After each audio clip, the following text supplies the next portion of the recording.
వీక్షకులందరికీ నమస్కారం. అందరికీ నూతన ఆంగ్ల సంవత్సర శుభాకాంక్షలు. మకర రాశి వారికి 2026వ సంవత్సరం జనవరి నెల ఫలితాలని మనం చూస్తే మధ్యస్థంగా ఉన్నాయి. కారణం ఏంటి అంటే ఇక్కడ దీర్ఘ సంచార గ్రహాలను పరిశీలన చేద్దాం. 2వ స్థానమందు రాహు యోగిస్తున్నాడు, తృతీయ స్థానమందు శనేశ్వరుడు యోగిస్తున్నారు. అందువల్ల ఆర్థికంగా దోషంలా సౌభాగ్య భాగ్యం ఆరోగ్యం అర్ధలాభం యశస్కరం అన్నది శాస్త్రం. ఇటు ఈ గ్రహ సంపత్తి ఏమిస్తోంది? సౌభాగ్యాన్ని ఇస్తూ ఉన్నది, భాగ్యాన్ని ఇస్తూ ఉన్నది, ఆరోగ్యాన్ని ఇస్తూ ఉన్నది, సౌఖ్యాన్ని ఇస్తూ ఉన్నది. అంటే సుఖవంతమైనటువంటి జీవనం. అంటే ఏంటి?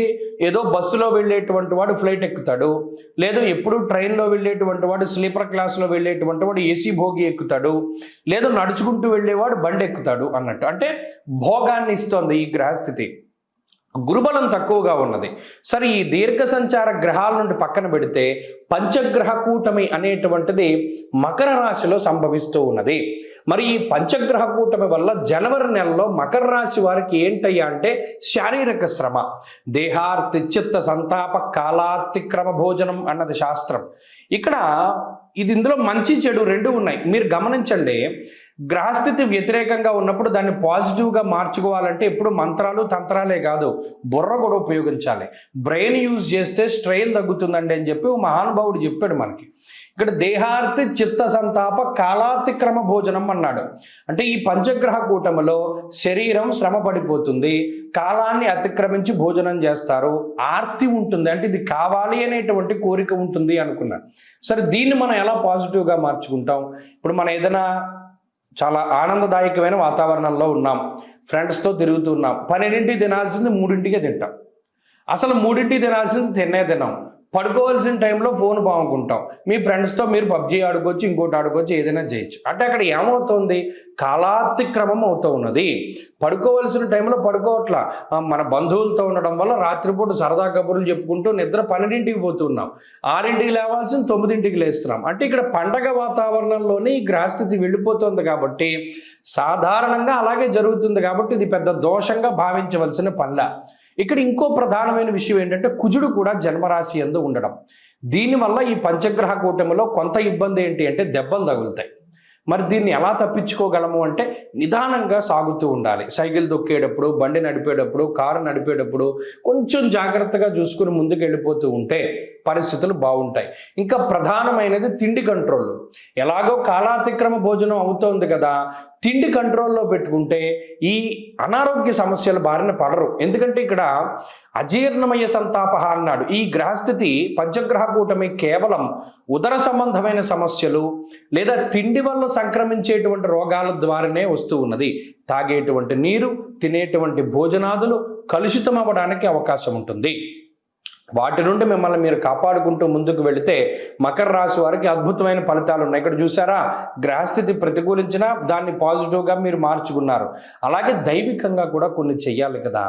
జన్మకుజుడు జన్మరవి యొక్క దోషాలను పోగొట్టుకోవడానికి ఎక్కువగా విష్ణుమూర్తి యొక్క ఆరాధన, స్థితికారకుడు మహానుభావుడు విష్ణు సహస్రనామ స్తోత్రం కానీ, వైష్ణవ క్షేత్ర దర్శనం కానీ, విష్ణు అష్టోత్తర శతనామావళిని కానీ పారాయణ చేస్తూ ఉండడం ద్వారా ఈ రకమైనటువంటి గ్రహస్థితి నుండి బయటపడతారు.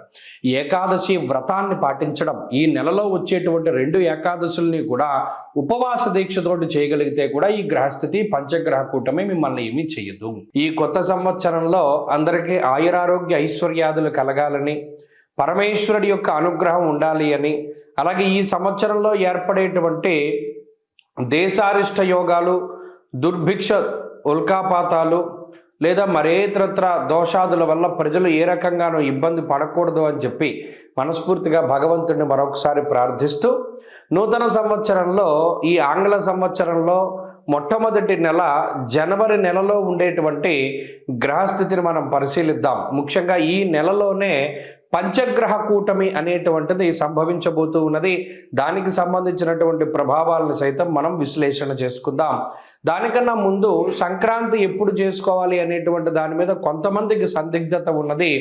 నిజానికి భారతదేశ ఆమోదిత భారత ప్రభుత్వ ఆమోదిత దృగ్గణిత పంచాంగ రీత్యా 15వ తారీఖు నాడు సంక్రమణ పుణ్యకాలము అనేటువంటిది అందరూ గుర్తుపెట్టుకోవాలి.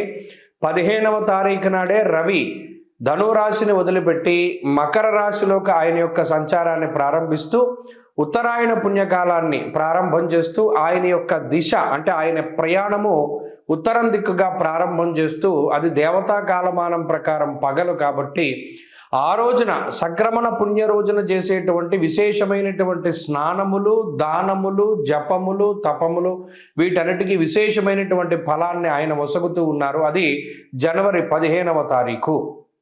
కాబట్టి ప్రభుత్వం కూడా సెలవులు ఆ రకంగానే ఇచ్చింది కాబట్టి ఏమాత్రం సందేహం లేదు. 14, 15, 16 పండగలు, ఈ విషయాన్ని దృష్టిలో పెట్టుకోవాలి. ఇక జనవరి నెల ద్వితీయార్థంలో అంటే 15వ తారీఖు దగ్గర నుండి ఏర్పడేటువంటి పంచగ్రహ కూటమి చాలా విశేషంగా దీని గురించి చెప్పుకోవాలి. మకర రాశి యందు రవిగ్రహము, కుజగ్రహము, శుక్రగ్రహము, బుధగ్రహము, చంద్రగ్రహము వెరసి 5 గ్రహాల తాలూకు స్థితిగతులు ఇది కాలపురుషునికి దశమ కేంద్రమందు ఏర్పడుతూ ఉన్నాయి కాబట్టి ఇది విశేషంగా ప్రభావాన్ని చూపిస్తూ ఉంటుంది. దేని మీద?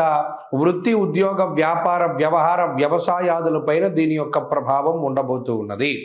అలాగే అగ్నితత్వ సంబంధం ఉన్నటువంటి రవి కుజులు ఇద్దరూ కూడా భూతత్వ రాశి యందు నెలకొని ఉన్నారు.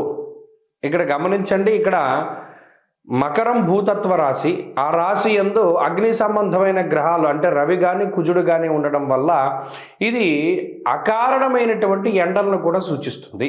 ఈ విషయాన్ని కూడా దృష్టిలో పెట్టుకోవాలి. అలాగే రాజకీయపరమైనటువంటి విషయాలు కొంచెం ఆసక్తిని కలగజేస్తాయి.